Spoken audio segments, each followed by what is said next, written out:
बहुत बहुत धन्यवाद। सम्मानित साथियों, आज गोरखपुर के ऐतिहासिक चंपा देवी मैदान में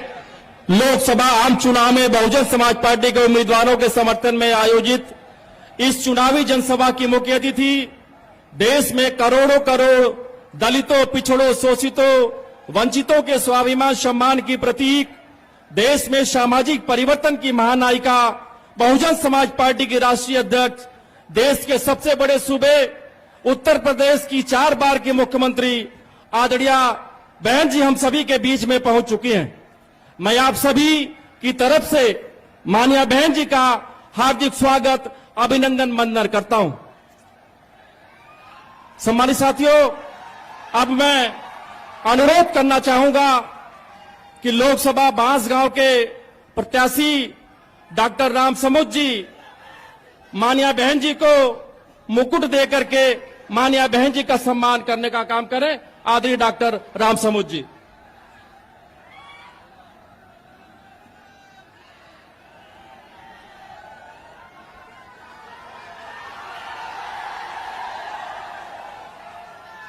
अब मैं गोरखपुर के बहुजन समाज पार्टी के प्रत्याशी श्री जावेद सिमरानी साहब माननीय बहन जी का बहुजन समाज पार्टी का चुनाव चिन्ह हाथी देकर के माननीय बहन जी का स्वागत करेंगे। हमारे महाराजगंज के बहुजन समाज पार्टी के उम्मीदवार मोहम्मद मौसमे आलम साहब माननीय बहन जी का मुकुट देकर के सम्मान करने का काम करेंगे। बहुजन समाज पार्टी पदाधिकारियों की तरफ से श्री वीरेंद्र पांडे जी जो हमारे प्रत्याशी भी रहे हैं, माननीय बहन जी का हाथी चुनाव चिन्ह देकर के माननीय बहन जी का सम्मान करने का काम करेंगे। आदरणीय वीरेंद्र पांडे जी। सम्मानित साथियों, अब बिना किसी विलंब के मैं बाअदब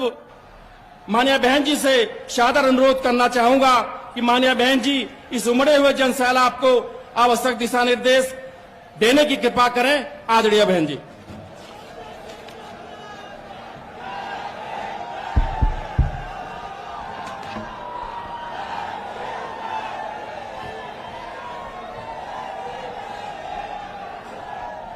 बीएसपी की इस चुनावी जनसभा में इकट्ठा हुए पार्टी के सभी छोटे बड़े पदाधिकारी एवं कार्यकर्तागण, आज आप लोग देश में व यहाँ आपके उत्तर प्रदेश स्टेट में भी लोकसभा के लिए हो रहे आम चुनाव में अपनी पार्टी के उम्मीदवारों के समर्थन में मुझे सुनने के लिए यहाँ इकट्ठा हुए हैं, तो उसके लिए मैं आप सभी लोगों का हार्दिक दिल से आभार प्रकट करती हूँ। वैसे आप लोगों को ये मालूम है कि हमारी पार्टी कांग्रेस, बीजेपी व अन्य किसी भी विरोधी पार्टी तथा गठबंधन आदि के साथ मिलकर नहीं, बल्कि अकेले ही अपनी पार्टी के बलबूते पर पूरी तैयारी व दमदारी के साथ ये चुनाव लड़ रही है। इसके साथ ही हमने टिकट बंटवारे के मामले में भी सर्व समाज के लोगों को उचित भागीदारी दी है, जिनको कामयाब बनाने के लिए अपनी पार्टी के लोग पूरे जी जान से लगे हैं। हालांकि आज यहाँ आपकी इकट्ठा हुई ये भीड़ व भीड़ के जोश को भी देखकर अब मुझे भी एक काफी हद तक भरोसा हो गया है कि पिछली बार की तरह इस बार भी आप लोग अपने प्रदेश से या लोकसभा चुनाव में अपनी पार्टी का बेहतर रिजल्ट जरूर लाएंगे। इसके लिए अब मैं आप लोगों का ध्यान कुछ जरूरी बातों की तरफ दिलाना चाहती हूँ, और इस संबंध में विशेषकर मैं कांग्रेस, बीजेपी व इनके अन्य सभी सहयोगी दलों के बारे में ये कहना चाहूंगी कि आजादी के बाद शुरू में केंद्र व देश के काफी राज्यों में भी ज्यादातर सत्ता यहाँ कांग्रेस पार्टी के हाथों में केंद्रित रही है, किंतु इनकी अधिकांश मामलों में रही गलत नीतियों व गलत कार्य प्रणाली आदि की वजह से ही फिर इस पार्टी को केंद्र व काफी राज्यों की भी सत्ता से बाहर होना पड़ा है तथा यही स्थिति इनकी सहयोगी पार्टियों की भी बनी रही है, जिसके कारण ही फिर पिछले कुछ वर्षों से बीजेपी व इनके सहयोगी दल केंद्र एवं काफी राज्यों की भी सत्ता में काबिज हो गए हैं, लेकिन इनकी भी ज्यादातर रही जातिवादी, पूंजीवादी, संकीर्ण, सांप्रदायिक व द्वेषपूर्ण नीतियों एवं कार्य प्रणाली आदि से तथा इनकी कथनी व करनी में भी काफी अंतर होने की वजह से अब ऐसा लगता है इस बार ये पार्टी भी यानी कि भारतीय जनता पार्टी भी केंद्र की सत्ता में आसानी से वापस आने वाली नहीं है, बशर्ते यदि ये चुनाव इस बार फ्री एंड फेयर होता है तथा आम चर्चा के मुताबिक वोटिंग मशीनों में भी कोई गड़बड़ी आदि नहीं की जाती है। और वैसे भी इस बार चुनाव में इनकी कोई भी पुरानी एवं नई चल रही नाटकबाजी, जुमलेबाजी व गारंटी आदि काम में आने वाली नहीं है, क्योंकि अब देश की जनता काफी हद तक इस बात को समझ चुकी है कि इनकी पार्टी ने अब तक देश के विशेषकर गरीबों, कमजोर तबकों, मध्यम वर्गीय एवं अन्य मेहनतकश लोगों को जो इन्हें अच्छे दिन दिखाने के असंख्य प्रलोभन भरे वायदे किए हैं तथा अनेकों हवाई व कहवाई व कागजी गारंटी आदि भी दी है, तो उनका जमीनी हकीकत में अभी तक इन्होंने लगभग 1/4 हिस्सा भी कार्य पूरा नहीं किया है, बल्कि इसके स्थान पर इनका ज्यादातर समय व ताकत भी यहाँ इनके अपने चहेते रहे बड़े बड़े पूंजीपतियों एवं धन्ना सेठों को ही ज्यादा से ज्यादा माला माल व धनवान आदि बनाने में तथा उन्हें हर स्तर पर छूट देने व बचाने में ही लगी रही है, जिनके अधिकांश आर्थिक सहयोग से ही ये पार्टी व अन्य पार्टियां भी अपना संगठन चलाती हैं तथा चुनाव आदि भी लड़ाती हैं, जिसका काफी कुछ खुलासा बॉन्ड की आई रिपोर्ट से भी हो जाता है। और इस संबंध में मैं आप लोगों को ये बताना चाहती हूँ कि अभी कुछ दिन पहले माननीय सुप्रीम कोर्ट ने बॉन्ड के बारे में जो रिपोर्ट का खुलासा किया है, तो उससे ये स्पष्ट हो जाता है कि इस देश में कांग्रेस, बीजेपी व अन्य विरोधी पार्टियों ने यहाँ बड़े बड़े पूंजीपतियों व धन्ना सेठों से अपनी पार्टी के संगठन को चलाने के लिए व चुनाव आदि लड़ाने के लिए तो इन्होंने अरबों खरबों रुपया इस देश के बड़े बड़े पूंजीपतियों व धन्ना सेठों आदि से लिया है। लेकिन उस रिपोर्ट में ये भी स्पष्ट है कि देश के अंदर बहुजन समाज पार्टी ही अकेली एक ऐसी पार्टी है जिसने एक भी रुपया अपनी पार्टी के संगठन को चलाने के लिए व चुनाव आदि लड़ाने के लिए तो देश के किसी भी पूंजीपति व धन्ना सेठ से नहीं लिया है। और इतना ही नहीं, आप लोगों को ये भी मालूम है कि हमारी पार्टी कैसे संगठन चलाती है, कैसे चुनाव आदि लड़ाती है। हमारी पार्टी दूसरी पार्टियों की तरह बड़े बड़े पूंजीपतियों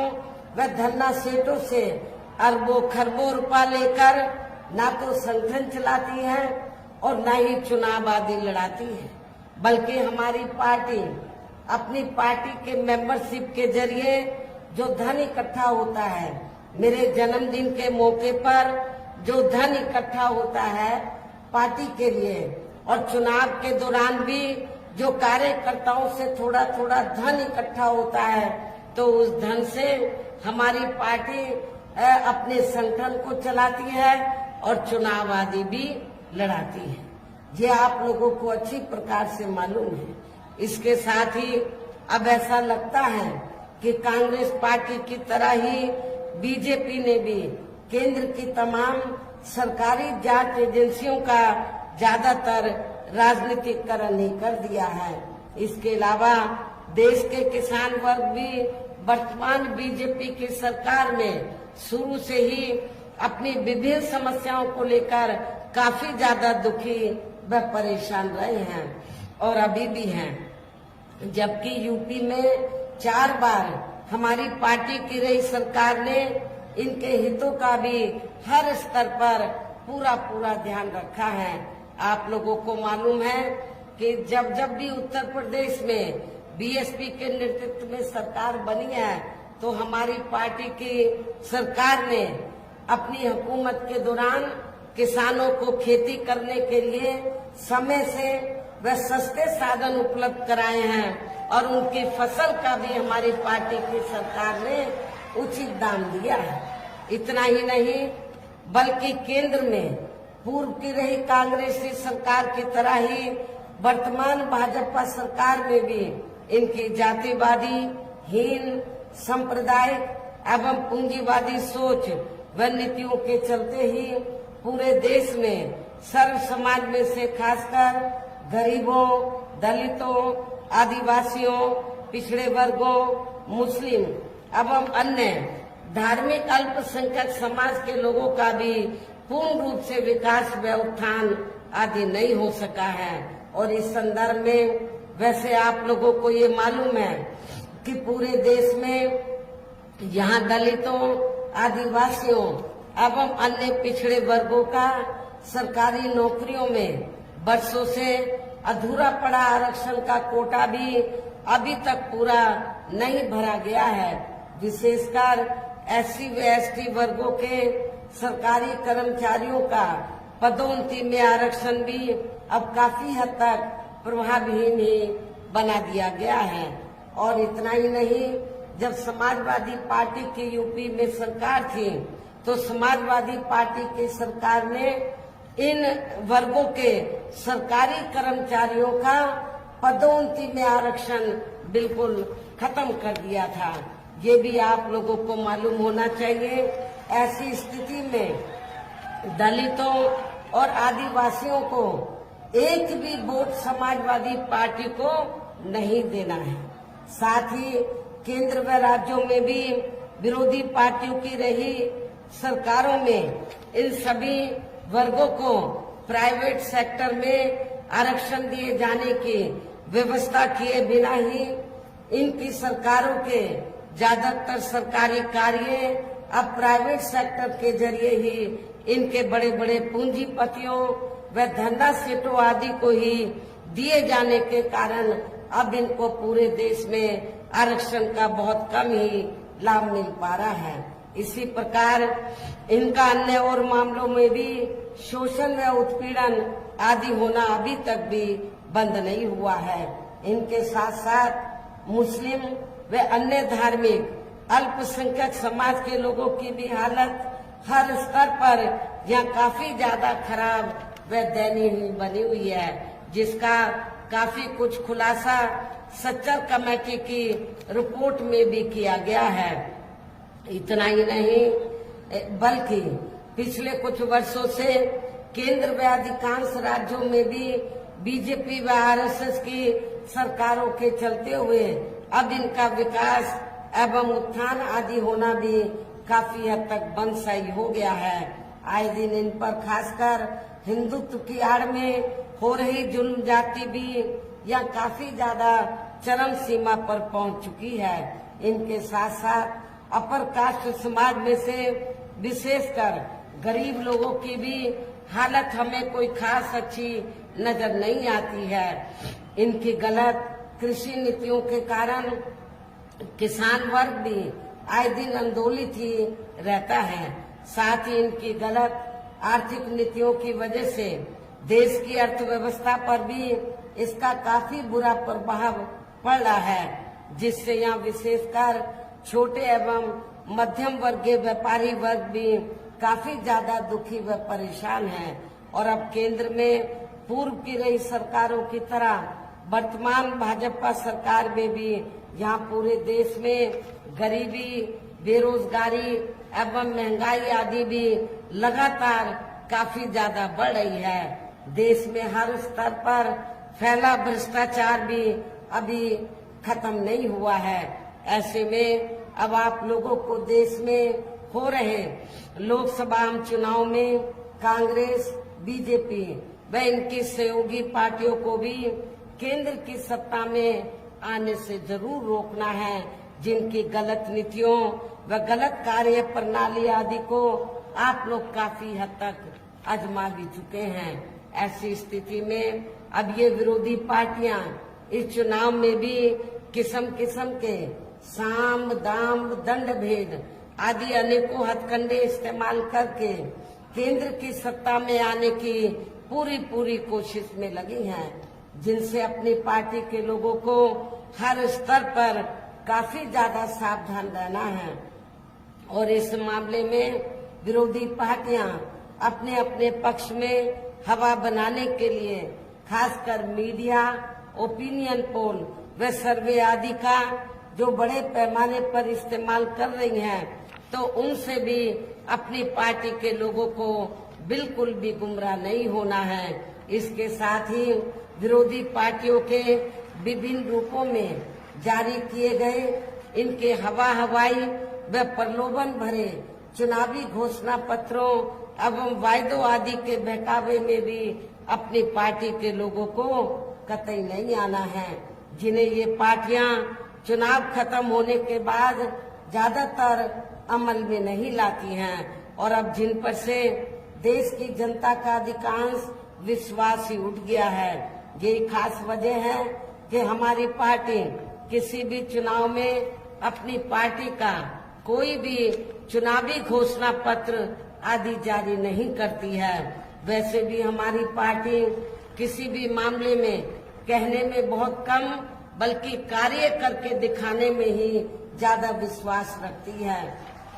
और इस बात का सबसे बड़ा सबूत ये है कि उत्तर प्रदेश में 4 बार हमारी पार्टी के नेतृत्व में रही सरकार ने चुनाव में अपनी पार्टी के बिना कोई जारी किए गए चुनावी घोषणा पत्र के ही प्रदेश व आम जनहित में काफी कुछ ऐतिहासिक कार्य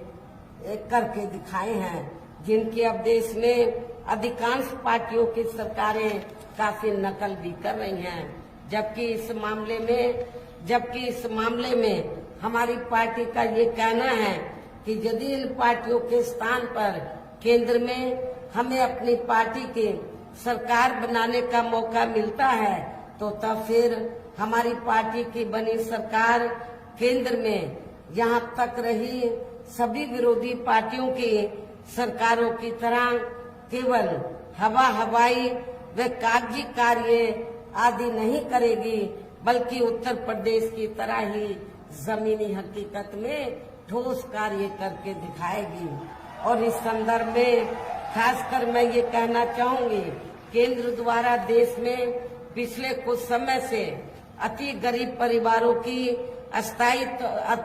परिवारों को अस्थायी तौर पर फ्री में जो थोड़ी सी खाद्य सामग्री आदि दी जा रही है, तो उससे इनका यानी कि गरीब लोगों का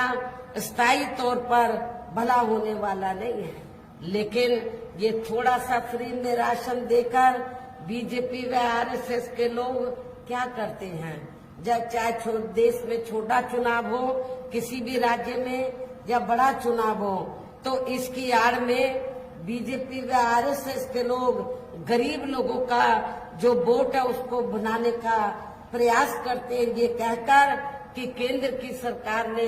तुमको फ्री में राशन दिया है, जबकि इसमें रत्ती भर भी सच्चाई नहीं है। मैं आप लोगों को, गरीब लोगों को ये बताना चाहती हूँ कि आप लोगों को जो फ्री में थोड़ा सा राशन आदि दिया जा रहा है, तो ये आप लोगों के अपने खुद के पैसे का है, क्योंकि पूरे देश की जनता जो केंद्र की सरकार को टैक्स देती है और टैक्स के जरिए जो सरकार के पास पैसा आता है, उस पैसे से आपको मुफ्त में राशन दिया जाता है। इसलिए ये देन बीजेपी व आरएसएस की नहीं है, ये आप लोगों का पैसा है। आपके पैसे से ही आप लोगों को ये राशन आदि दिया जाता है। वैसे भी इनकी ये जटिल समस्या, गरीब लोगों की ये जटिल समस्या हर हाथ को काम देने से ही केवल दूर हो सकती है, जिसकी तरफ हमारी पार्टी की बनी सरकार विशेष ध्यान देगी। साथ ही देश में पिछले काफी वर्षों से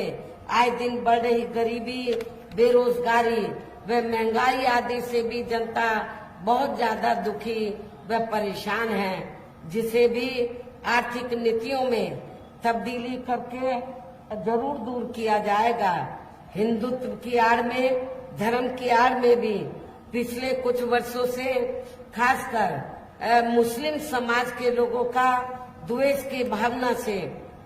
जो इनका काफी ज्यादा शोषण व उत्पीड़न आदि किया जा रहा है, तो उसे भी जरूर रोका जाएगा। और ये सब हमने अपनी यूपी की रही सरकार में करके भी दिखाया है।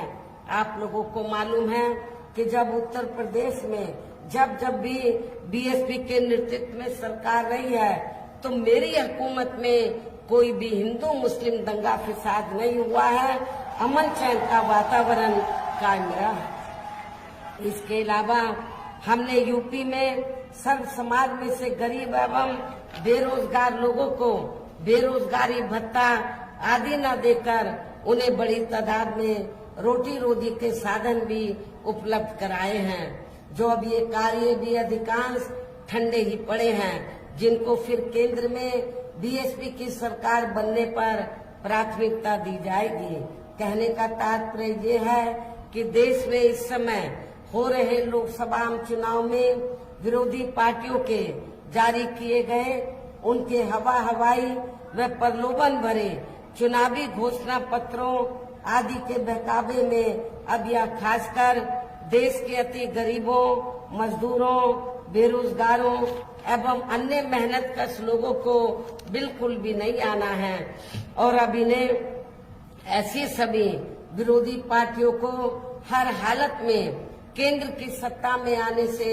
जरूर रोकना है, जिनकी कथनी व करनी में काफी अंतर रहा है तथा जिन्हें ये लोग वर्षों से आजमा भी चुके हैं। ऐसे में अब मेरा यही कहना है कि आप लोगों को अपने खुद के